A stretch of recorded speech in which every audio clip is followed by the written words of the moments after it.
नमस्कार दोस्तों, मैं हूं आपकी गाइड सोनल और आज हम महापंडित रावण से जुड़े कुछ अनजाने रहस्यों पर जानकारी साझा करेंगे। वीडियो पसंद आए तो प्लीज़ लाइक और शेयर ज़रूर करें। इससे पहले अगर आप मेरे चैनल पर नए हैं तो कृपया मेरे चैनल जर्नी विद सोनल को सब्सक्राइब करें and please hit the bell icon ताकि आपको हमारे आने वाले सभी न्यू वीडियो की अपडेट्स मिलती रहे। पूरी जानकारी के लिए कृपया वीडियो को अंत तक देखें। अगर आप किसी भी विषय पर जानकारी चाहते हैं तो कृपया हमें कमेंट बॉक्स में बताएं। हम आपके अनुसार वीडियो बनाकर वो जानकारी साझा करेंगे। दोस्तों, आप लंकापति रावण की कल्पना किस रूप में करते हैं? अधर्मी, दुष्ट, राक्षस, पापी, यही ना? सदियों से ही हम लंकापति रावण को अनीति, अनाचार, काम, क्रोध, अहंकार और बुराई का प्रतीक मानते आए हैं। लेकिन यहाँ एक बात ध्यान देने योग्य ये भी है कि दशानन रावण में कितने ही राक्षसी तत्व क्यों न हो, इससे उनके ज्ञान और गुणों को अनदेखा नहीं किया जा सकता। रावण एक प्रकांड विद्वान थे। वो महाज्ञानी थे। शास्त्रों पर बहुत अच्छी पकड़ थी उनकी।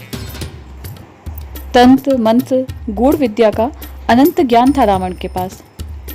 रावण महाबली, महापराक्रमी, महाज्ञानी थे। वे महादेव शंभु के अनन्य भक्त थे। रावण ने राक्षसी योनि में जन्म जरूर लिया था, किंतु उनके पीछे भी कोई देवी शक्ति ही कार्य कर रही थी। क्या थी ये शक्ति? किस कारण अनंत ज्ञानी होकर भी रावण इस योनि में थे? आइए एक कथा के माध्यम से जानने की कोशिश करते हैं। बहुत समय पहले सनकादिक नामक ऋषि हुआ करते थे।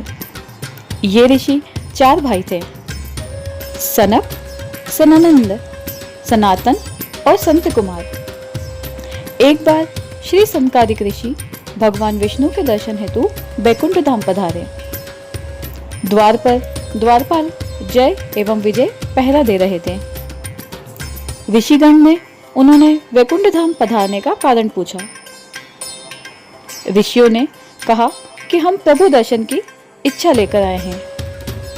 तब द्वारपालों ने कहा कि क्षमा करें ऋषिगण, अभी आप प्रभु से नहीं मिल सकते क्योंकि वो विश्राम कर रहे हैं। ये सुनकर ऋषिगणों ने प्रार्थना की कि हे द्वारपालों, हम बहुत ही दूर से आए हैं, हमें प्रभु से भेंट करने दो।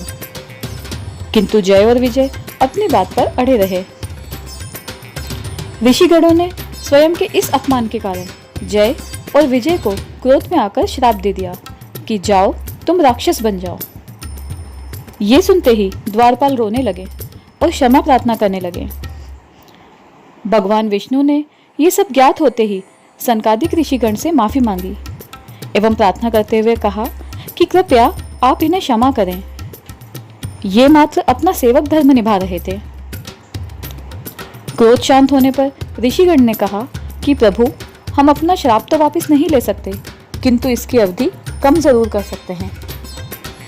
आपके द्वारपालों ने हमें 3 क्षण के लिए यहाँ रोका था, इसलिए उन्हें 3 जन्मों तक राक्षस योनि में रहना होगा। तत्पश्चात वो मोक्ष प्राप्त कर पुनः बैकुंठ धाम आकर आपकी सेवा कर पाएंगे।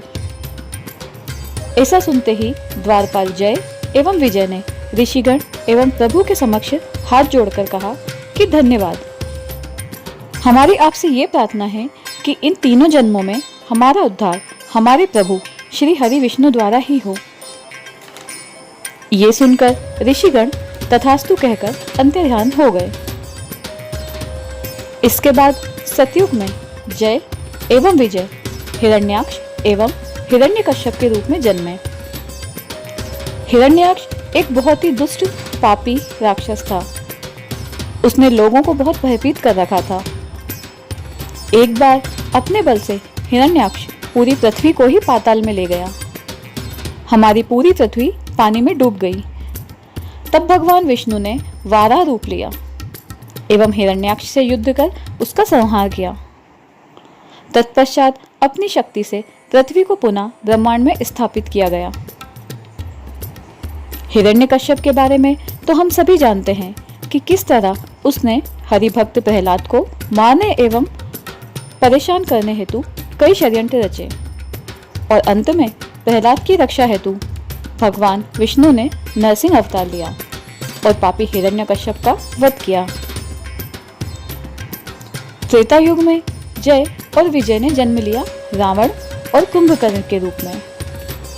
महाबली रावण ने अपने छल कपट द्वारा माता सीता का हरण किया। उनके कारण सारे देवलोक में हाहाकार मचा हुआ था।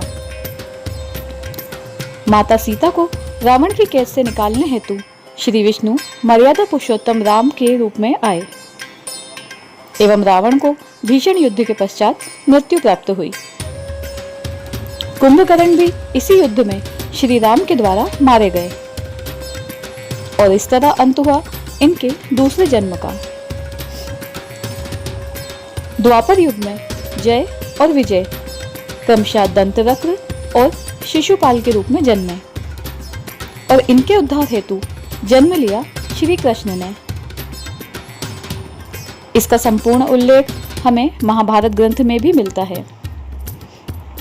शिशुपाल को तो युधिष्ठिर के राजसूय यज्ञ के समय ही श्री कृष्ण द्वारा मार दिया गया था। अब बचे दंतवक्र, तो उन्होंने युद्ध के समय अपनी गदा से श्री कृष्ण के वक्ष पर प्रहार किया, किंतु श्री कृष्ण को कुछ भी नहीं हुआ। तत्पश्चात श्री कृष्ण ने अपनी कोमेत की गदा उठाकर दंतवक्र के वक्ष पर प्रहार किया, जिससे दंतवक्र की छाती फट गई। रक्त में लथपथ होकर वह श्री कृष्ण के चरणों में गिर गया तथा अंत में मृत्यु को प्राप्त हुआ। इसी के साथ रावण के तीनों जन्मों के श्राप का अंत हुआ एवं वो अपने सहयोगी द्वारपाल विजय के साथ पुनः बैकुंठ धाम लौटकर श्री हरि की सेवा में लग गए। आशा करते हैं कि ये जानकारी आपको पसंद आई होगी। आज बस इतना ही। आपसे जल्द मुलाकात होगी ऐसी ही किसी दिलचस्प पौराणिक कथा के साथ। तब तक के लिए नमस्कार।